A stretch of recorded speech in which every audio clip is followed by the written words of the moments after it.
మన దేశం మీద దండయాత్ర చేసి దాడులు చేయడానికి ఇక్కడికి వస్తే ఇక్కడ సంస్కృతిని నాశనం చేయడానికి మన రాజుతో పోల్చుకుంటే ఆడే బెటర్ అంటారా అని అనుకున్నారు ఆ రోజున. మన వాళ్ళు కూడా వాళ్ళకి సహకరించారు. చివరికి మన రాజ్యాలు నాశనం అయ్యాక అప్పుడు వాళ్ళ పాలన బిగినయ్యాక ఆ కష్టం ఏంటో నష్టం ఏంటో తెలిసింది. మంచి చెడుని మాటల ద్వారా జడ్జి చేయడం, లేదంటే మనకు ఒకడి మీద కడుపు అంటుంటే వాళ్ళకి వ్యతిరేకంగా వ్యవహరించడం అన్నట్టు మన భారతీయ సమాజంలో ఉన్నటువంటి పెద్ద సమస్య. పురాణాల నుంచి అందులో ఉన్న అన్ని క్యారెక్టర్లు ఉంటాయి పురాణాలు.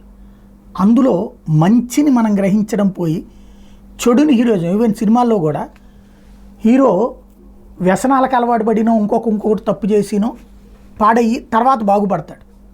ఇందులో మనం కూడా వ్యసనాలకు అలవాటు పడడంలో తప్పు లేదని భావిస్తున్నారు తప్పించి దానివల్ల ఆడు ఎదుర్కొన్న కష్టాలు ఇక్కడ ఫోకస్ కావట్లేదు. అట్లాగే కర్ణుడు కృష్ణుడికి సంబంధించిన అంశం. కర్ణుడు మంచోడు, కవచకుండలాల్ని దానం చేశాడు. ఆయన దేవతలు మోసం చేశారని ప్రచారం చేస్తాం. కానీ కర్ణుడు ఎందుకు అంటే తల్లి పొత్తిళ్లలోనే వదిలేసింది కాబట్టి అభాగ్యుడు.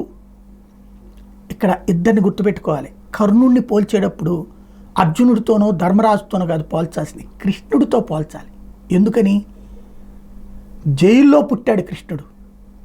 తల్లి గర్భంలో నుంచి పుట్టగానే బయటికి వెళ్ళబడ్డాడు, వేరే వాళ్ళ ఇంట్లో పెరిగాడు.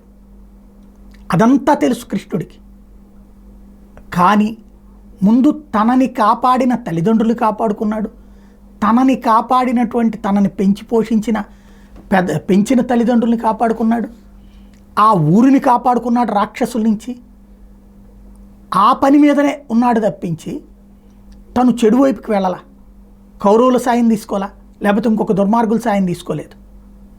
అది కృష్ణుడి దగ్గర ఉన్నటువంటిది. అంటే ప్రాణాలు పోయినా నీతి వదలకూడదు అన్నటువంటి కాన్సెప్ట్. అదే కర్ణుడు అవకాశం దక్కగానే దుర్యోధనుడి వల్ల మంచి అవకాశం లభించింది. దుర్యోధనుడిని సన్మార్గంలో పెట్టచ్చు కదా, మనకెందుకు మిత్రమా అట్లాంటి సంఘర్షణ వాతావరణం అని. అక్కడ అర్జునుడి మీద తనకి కోపం ఉంది. ఎందుకు? ఇద్దరి మధ్యన స్పర్ధయా వర్ధతే విద్య అంటారు. అంటే ఇద్దరి మధ్యన స్పర్ధ ద్వారా విద్య పెరగాలి, కానీ అసూయ ఈర్ష్య ఉంది. అర్జునుడి శక్తి సామర్థ్యాలు కర్ణుడికి నచ్చవు కాబట్టి ఒక ఈర్ష్య ఉంది. అలాంటి అర్జునుడిని దెబ్బ కొట్టేటటువంటి అవకాశం ఇతని ద్వారా వస్తుంది అనుకున్నప్పుడు తనకున్న శాపాలు ఇవన్నిటికైనా సరే నేను కొట్టగలను అర్జునుడిని అని చెప్పబట్టినే కదా కథ నడిచింది. అంటే ఇందులో దుర్యోధనుడి స్వార్థం ఉంది, కర్ణుడి స్వార్థం ఉంది.